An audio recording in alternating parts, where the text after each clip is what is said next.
Patriots did something really different on the weekend. Patriots have this Hall of Fame that they just started a group of years ago. They inducted Bill Parcells into the Hall of Fame. And he had a very short span in Foxborough with Robert Kraft and very successful. You know, the Drew Bledsoe era became the Tom Brady era, and we know the rest of that history. So Parcells was there for that. Beginning. The very beginning. And it was a bad ending. Parcells wanted to go back to New York, and there was a lot of acrimony. Anyhow, they inducted him in the Hall of Fame. And it was really interesting because they have not gotten along since that separation. There was an investigation about tampering and all that.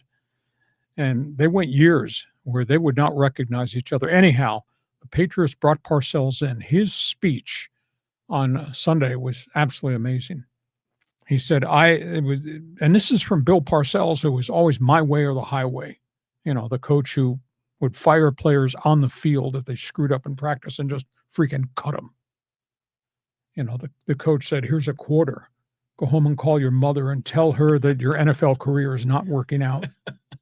Anyhow, Parcells does this very payphones. Yeah, very emotional speech. He says, I wish I had acted differently towards this man, pointing to Robert Kraft, than I did. Kraft, who went years and would ignore and not make a comment about the early success he had with Parcells, thanked Parcells for bringing fire, focus, and laying a foundation for greatness, which obviously became what they became with Brady and Belichick. So it was really kind of a cool ceremony. They also inducted Julian Edelman into the Patriots Hall of Fame. He's a little mighty might wide receiver. You know, end of the draft choice out of Kent State. It was a freaking option quarterback, made him a great wide receiver. And Parcells saluted, says, this is the most gratifying thing you can have as a coach. A guy taken on the final day of the draft that nobody wanted, who's become a Hall of Famer here. He called them chaos and cleats. So that was a really cool ceremony in Foxborough. In Miami, the Dolphins are 0-3.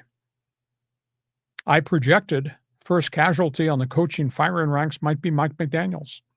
Stephen Ross, public vote of confidence, although they got blown up by Buffalo. We know what that usually turns into. Yeah. However, what's different, and Ross talks about he needs more time, fix the roster, grow this thing. They're 0-3. What he failed to tell you was, I gave McDaniels a contract through 2028. You freaking think I'm going to eat that contract and fire this guy now? No. Interesting. Denver, quite an interesting story. He's kind of a backup wide receiver who's been productive. He's been around the block. His name is Josh Reynolds. He's one of the wide receivers who was with the Rams for a while and contributed. Was, I think, with the Jets. Anyhow, he was with the Broncos. He got badly wounded in an incident outside a nightclub.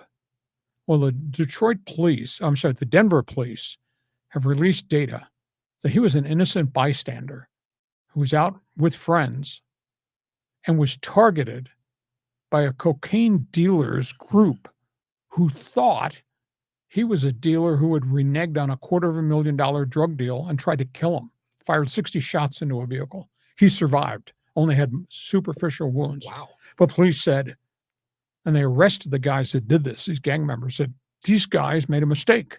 They thought it was a cocaine dealer, not an NFL player. He's lucky to be alive. And the Eagles, tush push, brotherly shove. Tell you what, people are lining up to mandate the NFL change this play this offseason. They had this vote last winter. They fell shy by only 2 votes to remove the tush push. Well, now people have gone public. Jason Kelsey, legendary Eagles center, says the refs continue to miss Eagles false starts. And this is an ex-Philadelphia center saying his guys cheat and the refs miss the false starts. Bill Cowher, legendary coach on CBS, he said yesterday, this is a fatal injury waiting to happen. Fatal? At the end of the day, you get all this manpower, root-hogging blocks at the bottom of the pile, and you get somebody who gets bent at a bad angle, suffers a neck injury, You got 1,300 pounds of offensive linemen on a guy that may have suffered a broken neck. 13, yeah, that's for real. That is for real. Yeah. Bill Cowher says this is a fatal injury waiting to happen on the football field. The league needs to address it. And then Dean Blandino, former head of NFL officiating, who is now talking head on rules for Fox, he goes public and he says the NFL needs to reestablish the neutral zone. That's where the ball is placed. You need to have a clean neutral zone where I can look down the line of scrimmage and all I see is the ball and the center's hand. And they showed film clips yesterday on Fox of there's the ball and there's eagle guards on either side. Their helmets are lined up over where the ball is into, quote, the neutral zone. So Blandino says it's impossible to officiate because of the massive number of people. He says, by the way, it's a rugby play. He admits with Cowher that the potential for major injury is serious. And he says the other thing, for decades upon decades, there was a rule in the NFL, you could not push a player with a football up the field. Mm-hmm. And that's part of what the tush push is all about. He says, yes, Philadelphia has mastered the play, credit to them, but they're cheating and it's a dangerous play and you're allowing illegal pushing. So that's where we are. Don't look at me strange. I know you're a push-tush guy. Go ahead. What's your response to each of those hot topics on the table? Starting with Parcells.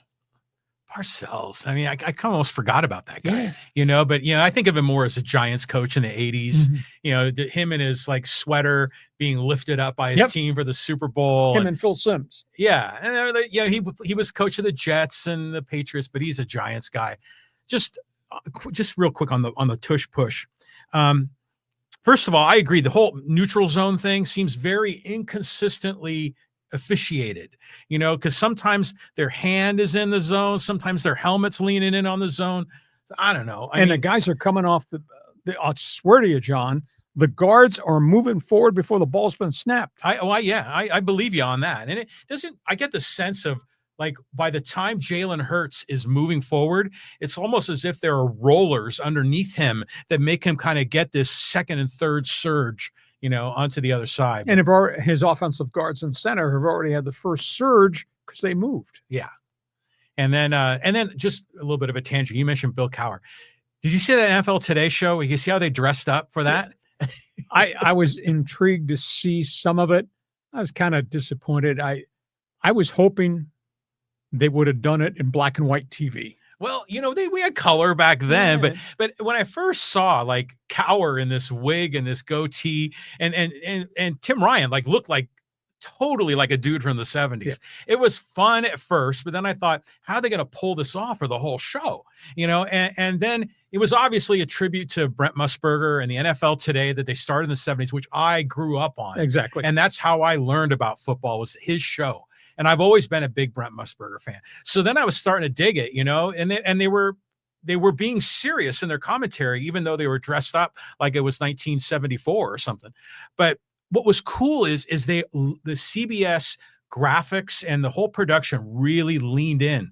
And so the graphics were kind of this sort of pixelated, very simplistic graphics. The font and everything, yes. Yes, and the font was different. And then, they even busted out like a, one of those boards, like, offensive line, defensive line, who gets the check mark. But they had a physical board out there, rather than something digital on the screen. And they're standing next to it, going back and forth. And so it was fun. And then Musburger was there, was telling stories about, Jimmy the Greek and Phyllis George and all these other things.